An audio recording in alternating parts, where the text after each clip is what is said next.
ఇప్పుడు మన చికెన్ దమ్ బిర్యానీకి 1 కేజీ 300 గ్రాముల చికెన్ని శుభ్రంగా కడిగి తీసుకున్నానండి. ఇప్పుడు ఈ చికెన్ని మ్యారినేట్ చేసుకుందాం. ఇప్పుడు ఇందులో ఒక అర టీ స్పూను పసుపు, 1 టేబుల్ స్పూను సాల్ట్, ఒక 2.5 టేబుల్ స్పూన్లు కారం, మీరు ఈ ఉప్పు కారాలు అనేటివి మీరు తినేంతగా చూసి వేసుకోండి.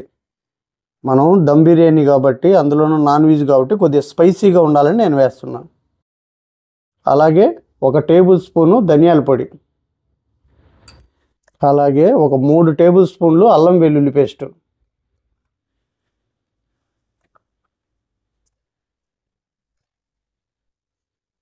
ఇప్పుడు ఈ మసాలాలు మొత్తాన్ని ముక్కలకు బాగా పట్టిద్దాం.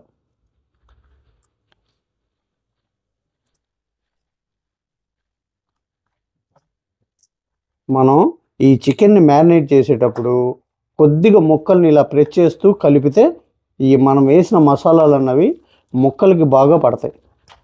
అప్పుడే మనకు బిర్యానీ మంచి టేస్ట్ వస్తుంది. ఇలాగ పట్టించాం కదా, ఇప్పుడు ఇందులో ఒక 100 గ్రామ్స్ పెరుగు, అలాగే బ్రౌన్ ఆనియన్స్, కొద్దిగా పుదీనా, 4 టేబుల్ స్పూన్లు కుకింగ్ ఆయిల్. ఇప్పుడు ఇందులోనే కొద్దిగా నిమ్మరసం కూడా పిండుకుందాం.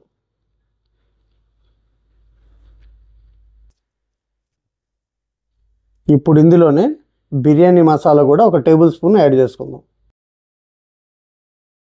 ఇప్పుడు ఈ మొత్తాన్ని బాగా కలుపుకుందాం.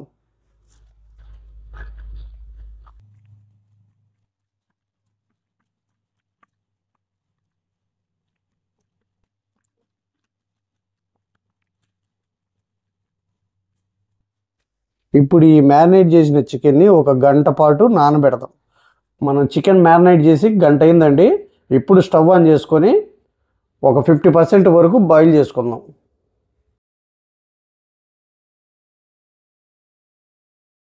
ఇప్పుడు ఈ చికెన్ బాయిల్ అయ్యేలోపు మనం బిర్యానీకి రైస్ ప్రిపేర్ చేసుకుందాం. ఇప్పుడు రైస్ బాయిల్ చేసుకోవడానికి స్టవ్ మీద ఒక బౌల్ పెట్టుకొని వాటర్ పోసుకుందాం. మీకు ఇది కూడా కొలత చెప్తున్నానండి, లేట్ అవ్వకుండా తక్కువ ఇదితో చేసుకోవడానికి మీరు 1 గ్లాస్ రైస్ తీసుకుంటే 4 గ్లాసులు వాటర్ వేసుకోండి. అప్పుడు రైస్ ఫ్రీగా బాయిల్ అవుద్ది, పొడి పొడిలాడుతూ వస్తుంది. ఇప్పుడు ఇలా వాటర్ తీసుకున్నాం కదా, ఇప్పుడు ఇందులో రా స్పైసెస్ వేసుకుందాం.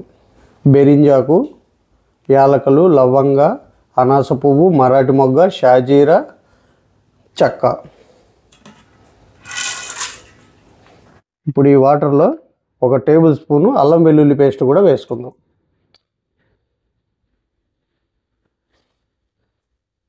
అలాగే సాల్ట్, మన సముద్రపు నీళ్ళంత ఉప్పగా ఉండాలి, అప్పుడే బిర్యానీ టేస్ట్గా వస్తుంది.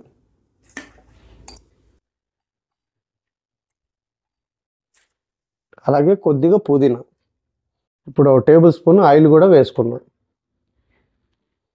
ఇప్పుడు ఈ ఎసర్ని మూత పెట్టి మరిగించుకుందాం. చూశారు కదా, వాటర్ బాగా మరుగుతున్నాయండి. ఇప్పుడు ఇందులో 1 గంట ముందు నానబెట్టుకున్న బాస్మతి రైస్ని వేసేసుకుందాం.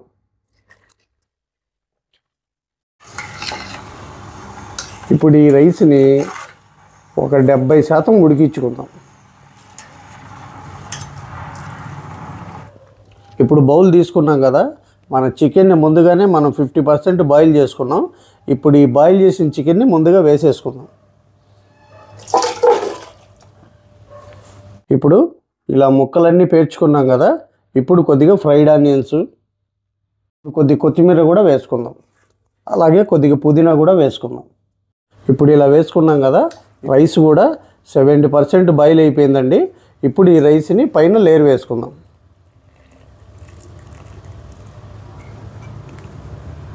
ఇప్పుడు రైస్లో వాటర్ అంతా తీసేసి వేసుకోవాలి.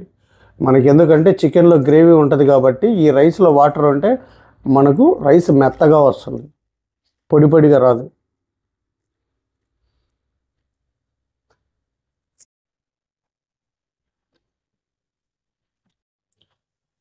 ఇప్పుడు ఇలా ఒక లేయర్ వేసుకున్నాం కదా, ఇప్పుడు దీని మీద ఫ్రైడ్ ఆనియన్స్,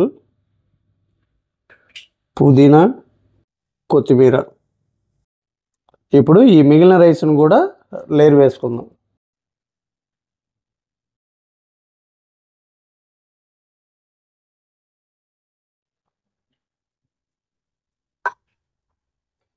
ఇప్పుడు ఇలా రైస్ లేయర్ వేసుకున్నాం కదా, ఇప్పుడు ఫైనల్గా ఫ్రైడ్ ఆనియన్స్, మన ఫ్రైడ్ ఆనియన్స్లోనే ఉంటుందండి మన బిర్యానీ రుచి అంతా. ఇప్పుడు పుదీనా, అలాగే కొత్తిమీర కూడా వేసుకుందాం. ఇప్పుడు జీడిపప్పు కూడా వేసుకుందాం.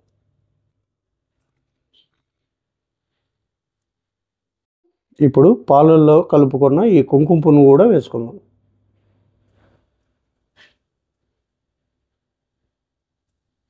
ఇప్పుడు ఒక 4 టేబుల్ స్పూన్లు నెయ్యి కూడా వేసుకుందాం.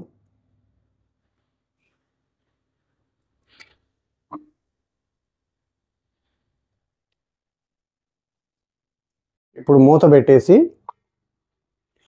ఇప్పుడు స్టవ్ అంటించుకొని స్టవ్ని లో ఫ్లేమ్లో పెట్టుకొని ఒక 15 నిమిషాలు దమ్ వేసుకుందాం. 15 నిమిషాలు అయిపోయిందండి. ఇప్పుడు స్టవ్ ఆఫ్ చేసుకొని ఒక 10 నిమిషాలు అలాగే వదిలేద్దాం. 10 నిమిషాల తర్వాత మీకు బిర్యానీ ఎలా వచ్చిందో చూపిస్తాం. 10 నిమిషాలు అయిపోయిందండి. మన బిర్యానీ ఎలాగొచ్చిందో చూసేద్దాం.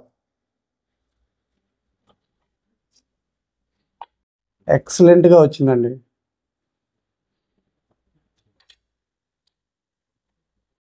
బిర్యానీ అయితే పొడి పొడిలాడుతూ సూపర్ వచ్చిందండి.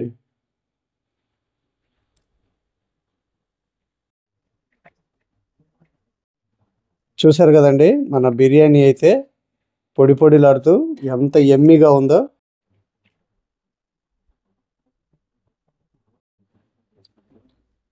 బిర్యానీ అయితే అదిరిపోయిందండి. నిజంగా మనం వేసిన మసాలాలు కానీ అవన్నీ చక్కగా సరిపోయినాయి. సో ఎట్లా ఉందంటే ఎప్పుడెప్పుడు తినేద్దామా అని ఉంది. వీడియో కదా, ఒక 10 నిమిషాలు ఆగాలి, మరి మాకు తప్పదు. ఈ 31st మీరు కూడా నేను చేసిన పద్ధతిలో ఒకసారి చేసి తిని అది ఎలా వచ్చిందో నా కామెంట్ సెక్షన్లో చెప్పండి. ఈ వీడియో కనుక మీకు నచ్చినట్లయితే ఒక లైక్ చేయండి, షేర్ చేయండి, మన ఛానల్ని సబ్స్క్రైబ్ చేసుకోండి. మళ్ళీ రేపు ఒక మంచి రెసిపీతో మీ ముందుకు వస్తాను. Thank you all.